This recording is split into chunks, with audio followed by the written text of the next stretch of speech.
guess when I was a little girl, I loved two things, movies and fashion. And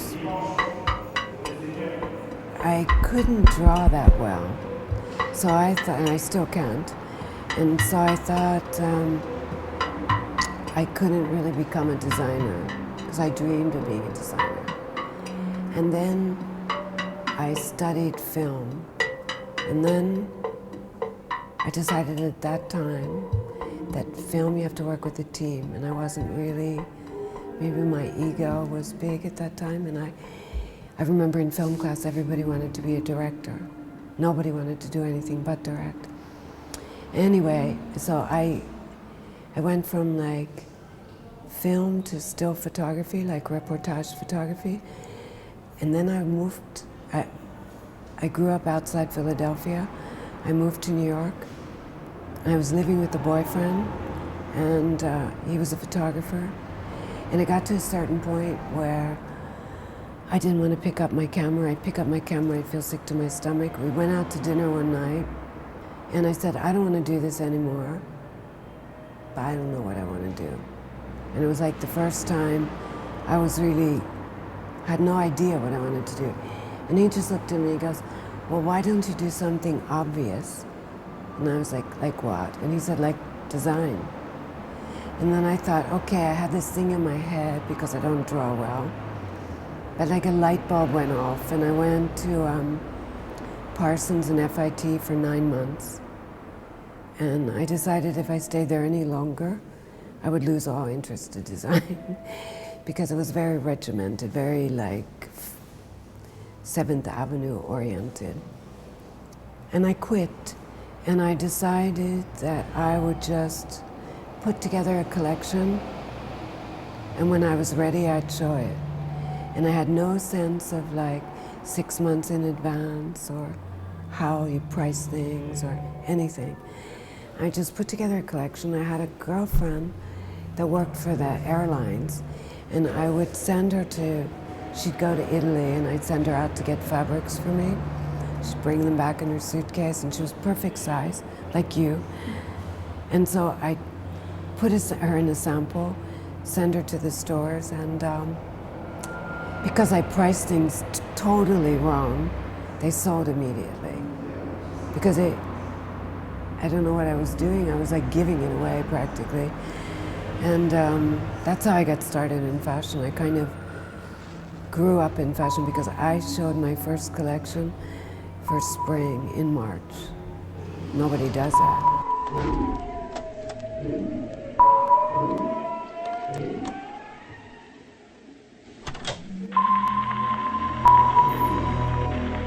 It was something I always wanted to do. I was always dressing people, and people were always asking me to help them go shopping and things like that. It was just something natural instinct. And at that time, I was changing my look all the time. You know, just always experimenting like everybody. You know, you go through all these things, and then finally, probably, my look started when I was a designer, because I felt that the clothes I was wearing was in competition with what I was creating. So I thought, you know, Givenchy wears a white lab coat, I'll just dress in black.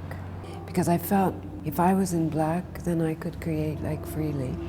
I don't feel I'm hiding anything, but maybe, you know, my look makes it so people don't immediately want to come close. You know, sunglasses put a distance, and my hair, so now you're gonna, you know, I like people to keep a bit of a distance. I'm a very warm, open person, but I'm very private, and there has to be some kind of boundaries. People that come to my place, if they're in my place and they're close to me, they see my eyes. Why did I move? Because in the end of 1990, New York was really a disaster. It was like from '87, there was a whole AIDS epidemic. I lived in the West Village. which was pretty gay. And it felt like 90% of my neighborhood was sick or dying. It was really depressing. And they let all the mental patients out from the hospitals, and they were just living in the street.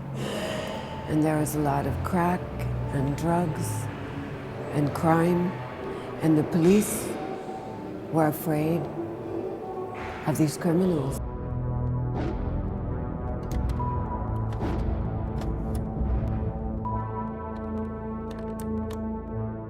And I didn't really have any strategy, and it was kind of difficult because my life was in New York and my business was I was a designer for 13 years. And but I just thought, I need to live someplace where I can walk on the street and feel comfortable, and I'm not stepping over all these homeless people, which in the beginning you have compassion, but then after a while it's like, you know, I have some rights too. And it just was really unpleasant. And so I didn't have, like, Women's Wear Daily called me to say, oh, we hear you're moving to Paris, and what are you going to do? And I had absolutely no strategy. So I said, oh, I'm setting up my business because I always had a lot of appreciation from there, blah, blah, blah. It wasn't really true because I had absolutely no plan. I was supposed to have a job as a costume designer on a film. And in the end I did, with this director, Amos Gatai. But that was a really weird story. But it was really difficult. The first 3 years in Paris were, you know, one thing is like leaving your country and leaving your business, which is your life and everything, and you start up somewhere where I knew one person. And the French, well, obviously I love it here because I'm here for 20 years, but they're not embracing foreigners. It's the opposite of New York, you know? New York, you're foreign, they love it. It's exotic and they want to know more and they're curious. Here it's like, you know, they try and scare you away. And if they don't succeed in scaring you away for, if you manage to stay for like 3 years, then they can't scare you away, then they accept you. Well, the black started when I was a designer. And then the hair kind of evolved, you know, just sort of evolved. I always liked Marie Antoinette, but I like Anna Mignani too, which I'm not exactly looking anything like Anna Mignani.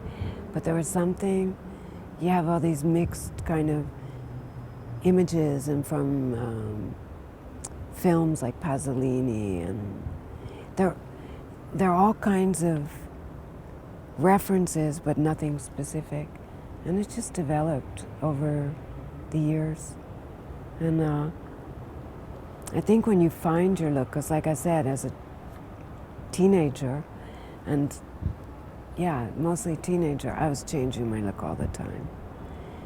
All the time. Crazy makeup and, you know, just different looks. But then when you sort of find your look, why do you have to change it? I like strong, sensual women, like Charlotte Rampling, you know? Someone who's like very much a woman, but very strong also. Anna Mignani felt like that to me, somebody super passionate, but strong. I don't like weak people. Luxury to me is enjoying being alone. And I know it's a luxury because I know how many people suffer from, you know, needing people around them all the time. And I'm the opposite. I love people, but I really need to be alone. And I've been married 4 times, but I know it's not for me. I never wanted to get married, but I did get married.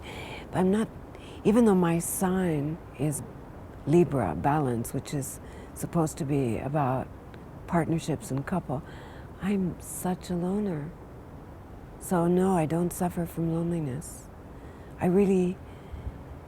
enjoy it. Maybe that's why also, but I have friends, you know. I have close friends.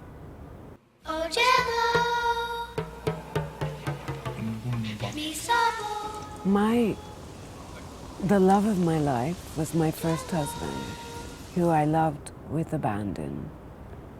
Funnily enough, he was a dentist. We met when I got my teeth cleaned. He died at a young age. He died when he was 31. And something, even though there were other people after, a barrier came. Like, you know, when you fall in love for the first time with abandon, you think it's going to last forever. And when you realize nothing lasts forever, it lasts as long as it lasts, it changes things. So a lot of people think that's why I wear black. I used to have, before my husband died, I used to have this fantasy that it would be really a sexy thing to be a young widow. And I saw like Jean Moreau and The Bride Wore Black and all these, you know, Anna Mignani in these films and stuff, Bellissimo and things. But then, of course, when it happens, it's another story. There's nothing romantic about it, you know. And so I, after 4 husbands, I realized I am much better alone.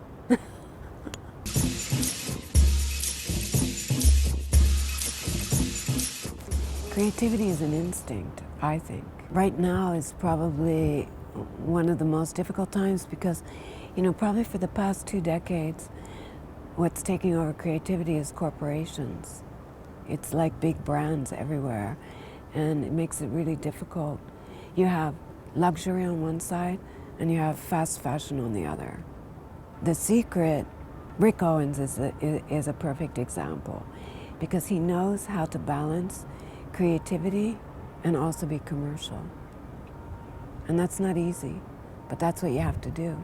Even like when I was a designer for 13 years, I wanted my clothes to sell themselves. I didn't want to have to go out to Studio 54, you know, like Halston, Calvin Klein and all those people, and socialize and network. I just wanted to make beautiful clothes, to make women feel beautiful. And it wasn't important to me to be, you know, selling myself all the time. Yes, I'm happy, I have to say. Happiness for me is doing what I enjoy to do and somehow living off of it without, you know, great compromises. Happiness is, to me, happiness is independence and liberty. Just being able to be yourself, and I don't have huge, it's got nothing to do with money. It's got to do with freedom, and I'm glad I don't spend most of my life doing things I don't want to do, just so like in, you know, 20 years I can retire. That's why, you know, there's all these manifs going on in Paris right now, because they're trying to extend the age of retirement to 63. Which in most countries it's that age or even older. Because it's people that do things just to live, and it's not what they really want to do. So my luxury is that I do what I enjoy to do, and I manage to live on it. I could live better. What rules my life is freedom. And being able to do what I want to do. And like right now, by putting together my fashion film festival, I always make little lo-fi films. It's more about intimate content. It's not high production value. In 2005, Mark Ely was launching a menswear collection, and he asked me to make a road movie of the Gumball Rally. It's this car race that goes 3,000 miles in 6 days. Different places. When I was on it, it was from Trafalgar Square to Monte Carlo. And I made this film, it was like 18 minutes, and I showed it to my collaborator in Los Angeles. And he's asked me if I wanted to screen it in LA. And I said, yeah, why not? And the next day, my contributor on my blog from Mexico City, out of the blue, sent me a film. It was a fashion film, and I liked it. So I posted it on my site, and I thought, why not make a fashion film festival? Because I'd wanted to do it much earlier, but there really wasn't the material. And it was crazy what we did, because from May to the first week in August, we put the whole thing together. I could never do that again. And I thought, let's do it in LA, because LA's got nothing to do with fashion. And Paris has everything to do with fashion, also film. But LA's film, Paris fashion, so let's give them something first. And that's how it started. And it wasn't called ASVOF, it was called You Wear It Well. And I did it with my collaborator for 2 years, until I realized I was doing all the work and he was doing nothing, being very LA style. And I thought, okay, this is enough. And I met David Herman, who works with me in development and partnerships. He read an article about me in my festival in a magazine, and he contacted me through my blog and asked me if I'd be interested in turning my festival, which really wasn't a real festival, it was an exaggeration to call it a festival. It was a one-day curated program, like 6 hours of films. And he said, would you be interested in screening your films at the Jeu de Paume, the Contemporary Museum in Paris, and making it into a 3-day event? And so we met, and that's how he helped take it to another step. But I'm the founder and the director, and I've been doing it years before him. But he really helped push it another step, and continues.